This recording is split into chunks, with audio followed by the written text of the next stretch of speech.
That was awesome.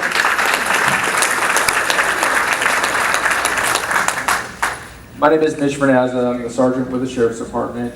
I am the supervisor for a lot of the programs that deal with search and rescue. I'm the coordinator, and I'm also in charge of the Project Lifesaver program, the coordinator for that. I'm going to talk to you today a little bit about Project Lifesaver and what it does and how you can get involved if there's someone in your life that you think is at risk of become lost, wandering. We also have 50% of our clients that are to the opposite end of the spectrum, that are kids, autistic, Down syndrome. So we service a pretty big population. But search and rescue goes hand in hand a lot with this program.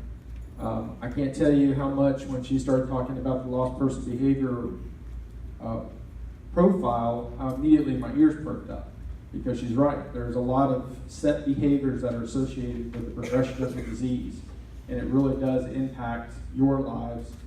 Some of the caretakers that I've worked with, I see the frustration, I see the hurt, I see the I don't know what to do look on their face. And when we get to come out to their house and interact with them and build that relationship up, and we provide a safety blanket for them with this program, it's been very empowering for them to know now that there is something when they go to sleep, if the loved one goes out, that they have a process, something they can do, someone they can call to help.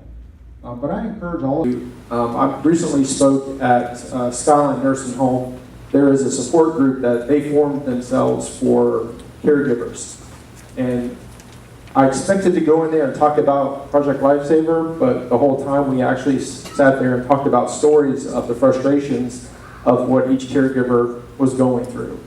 That really shared a lot of information with me to make me realize how much frustration, how much pain is at home sometimes, and also how much love, the love to keep that person at home. Project Lifesaver does believe in that. I feel the same way. We want to keep people at their homes as long as possible. So making sure that this is a very non-invasive program. There's little interaction between us and the sheriff's office for the most part, unless there is someone that does go missing. It's a battery change once a month or once every 2 months, depending on which piece of equipment we put on him. So it's very limited, but the resources that come with it, they're very large. We always leave. When I walk out of the house, I'll tell people, welcome to our Project Lifesaver family.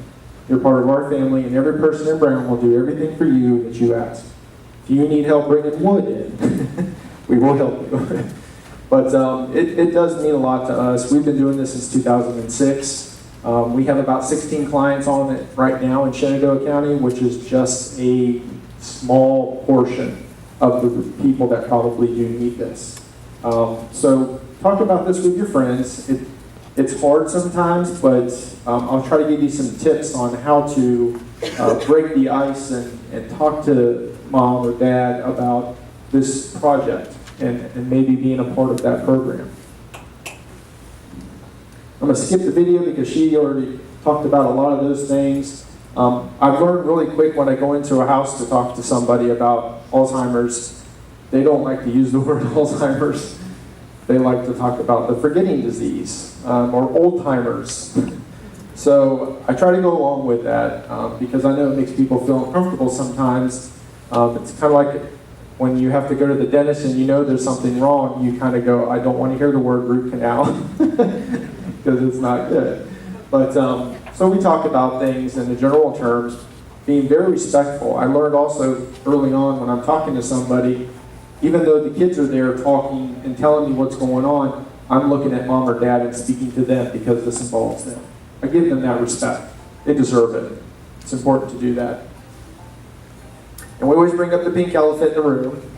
We do bring it up. We eventually talk about, what if you are going through this? It's hard to bring it in, and especially if it's at the beginning. She touched on the driver's license part of that. Boy, that's when things start getting real serious at home, and it gets very hard. But I encourage you to have that courage when you see the dangers that are starting to come down the road if a person's license needs to be pulled, and make that effort, talk to the doctor, and have him fill out the proper paperwork to have that license pulled. because you got to think about all the other people out there. It's not fair to them. It's all the other safe drivers that are out there. I've dealt with a person alongside the interstate that drove all the way from Florida. Florida. That's a long, long drive, 12, 14 hours, completely lost. He was trying to go home. So you've got to be careful with that. And make sure that you make the right call at the right time when you feel that it's appropriate.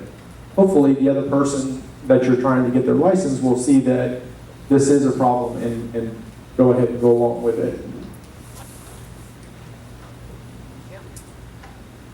This does affect everyone in the family. It affects the husbands, the wives, the grandkids, the kids. Be mindful when you're dealing with, when you're talking about this, involve the whole family, everyone that's going to be involved.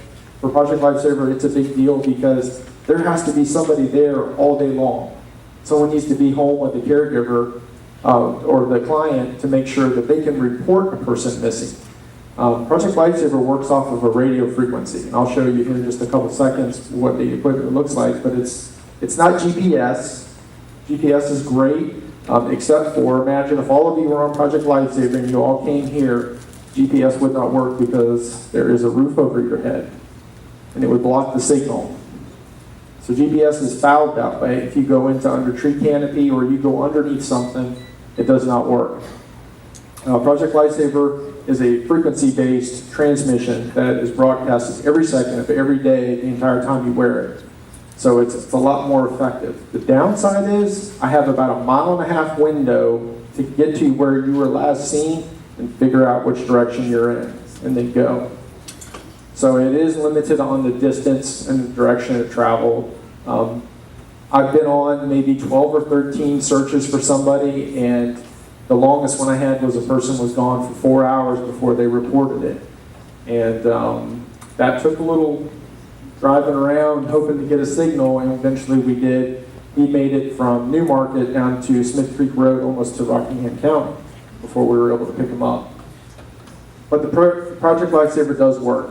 They boast a 100% success rate, which the sheriff hates when I say that because of the liability that's attached to it.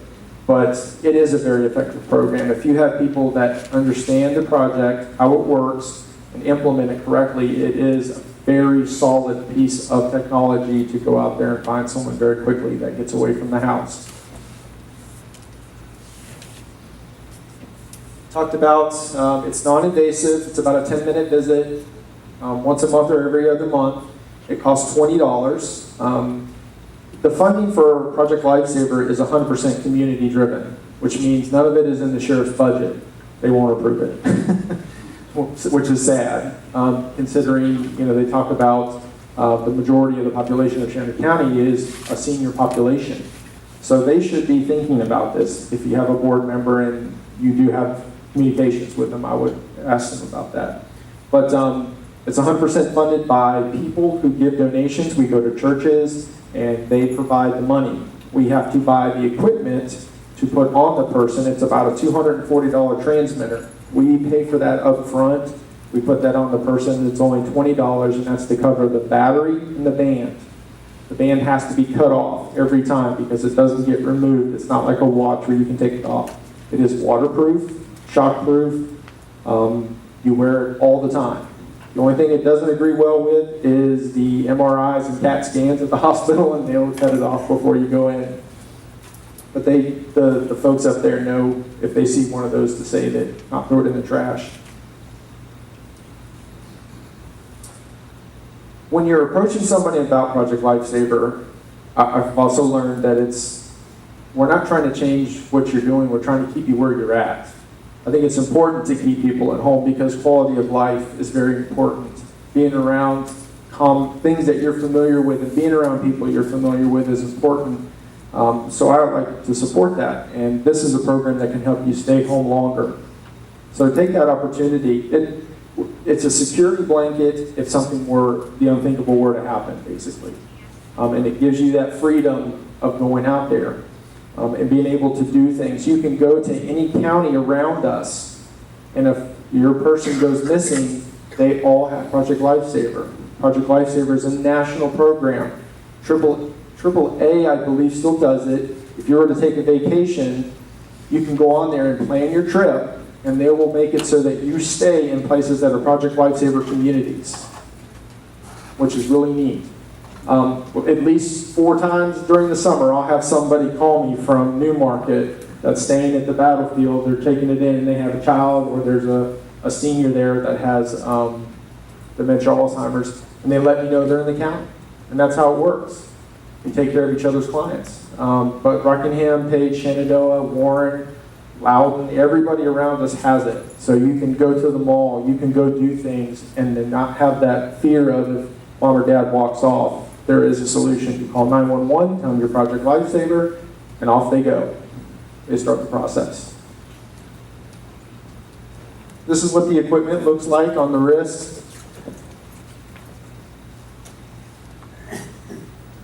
This is the receiver. This is what I use to find you. Here's a transmitter, which is what you see up there pictured.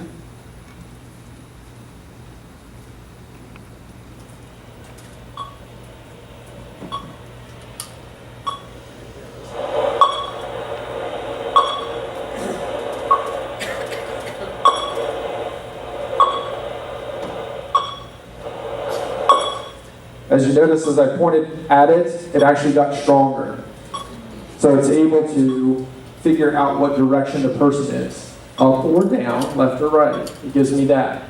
I have to take off running, literally, because if the person's walking, they're going to be going the same speed if I'm walking. So it could be a brisk run for me, depending on how far away they are. But to give you an example of the distance this is, we do it, the test starts from Tractor Supply, is where we put the people to start the test, and we put a person at the Woodstock Park. So that's the kind of distance you're looking at that this will pick up. So it's pretty good. Trees, mountains, they can all cause a little bit of problem. But with training, we train with this a lot. The group that I work with, we train with this to make sure that we're familiar with bouncing, and when you go around buildings or metal, the signal can ride the metal, believe it or not, and you can get a false reading. But I've never had an issue with that. We're able to get in. People pull these off in nursing homes, and a couple nursing homes, and they'll hide it somewhere. I can go into the room and figure out exactly where it is. So that's the equipment.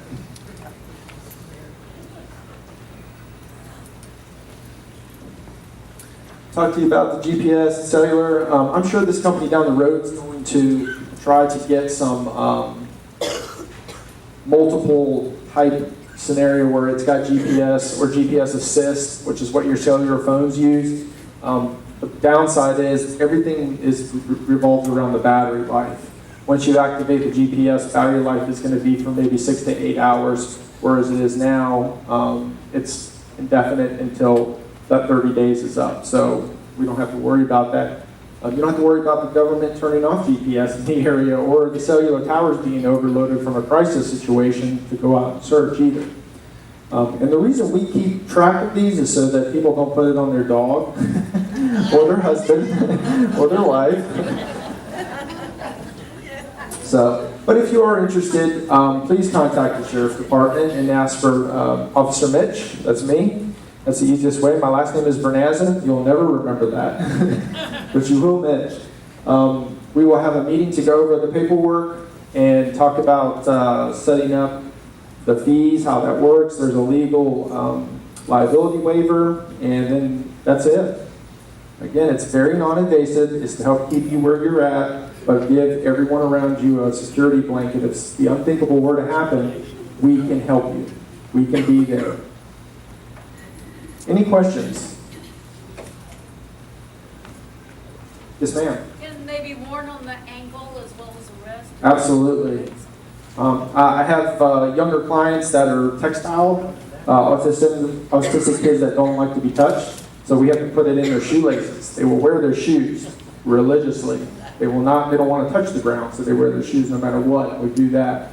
A lot of times, some of my senior clients, they don't like it on their wrist, so we have to put it on the ankle, and they forget about it after about the first 2 hours. So it's very effective. Any other questions? Yes, sir. I have been through this, a friend being lost. You can't walk down to the end of the street without getting lost. And I want to thank Shenandoah County, we're from Mount Jackson, Shenandoah County Sheriff Department for being so on their toes because they have found him a couple of times for us. Awesome. I Thank want to you. thank you. Appreciate that. I'll pass that along. We appreciate that. The Sheriff's Department trains for search and rescue. We actually have specialized training for the people to be able to do that. It's not something that's required, but we do that because we have a largely rural county and we want to be squared away if somebody does get lost.